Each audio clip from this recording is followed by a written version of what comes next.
The U.S. empire keeps getting creepier. Secretary of War Pete Hegseth said during a speech on Friday that the U.S. is at a, quote, 1939 moment of mounting urgency in which enemies gather and threats grow, adding, "We are not building for peacetime. We are pivoting the Pentagon and our industrial base to a wartime footing." Everything's getting darker and creepier in the shadow of the empire. Nate Baer has a report out in his newsletter titled, "The AI Drones Used in Gaza Now Surveilling American Cities," about a new company called Skydio, which, quote, "in the last few years has gone from relative obscurity to quietly become a multi-billion-dollar company and the largest drone manufacturer in the U.S." Baer reports that Skydio now has contracts with police departments in almost every large U.S. city to use these Gaza-tested drones for surveillance of American civilians. Haaretz reports that Israel's efforts to manipulate American minds back into supporting the Zionist entity include pouring millions into influence operations targeting Christian churchgoers, and efforts to change responses to Palestine-related queries on popular AI services like ChatGPT. It's crazy how you can literally just be minding your own business in your own church on a Sunday morning and then suddenly find yourself getting throat-fucked by propaganda paid for by the State of Israel. The Intercept reports that YouTube, which is owned by Google, quietly deleted more than 700 videos documenting Israel's atrocities in Gaza in a purge of pro-Palestine human rights groups from the platform.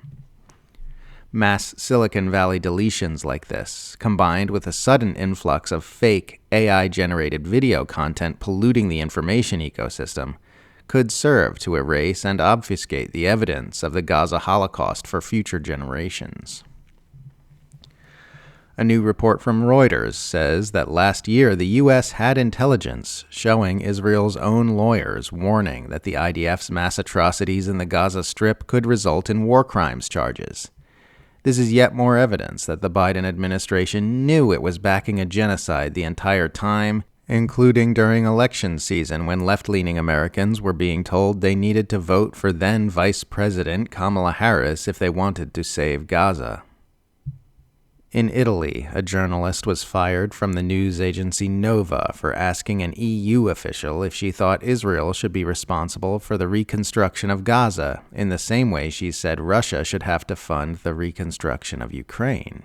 A Nova spokesperson confirmed to The Intercept that the journalist was indeed fired for asking the inconvenient question on the basis that Russia had invaded a sovereign country unprovoked, whereas Israel was responding to an attack.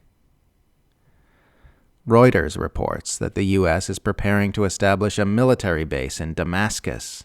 For years, the empire waged a complex regime change operation in Syria to oust Assad, first by backing proxy forces to destroy the country, and then via sanctions and U.S. military occupation to prevent reconstruction. And it worked. The empire's dirty war in Syria will be cited by warmongering swamp monsters for years to come as evidence that regime change interventionism can succeed if you just stick at it and do whatever evil things need to be done. These are just a few of the disturbing stories from the last few days that I hadn't had a chance to write about yet. This is the kind of world we are being offered by the U.S. empire. There is nothing on the menu for us but more war, more genocide, more surveillance, more censorship, more tyranny, and more abuse. Things are going to keep getting more and more dystopian for everyone who lives under the thumb of the imperial power structure until enough of us decide that the empire needs to end.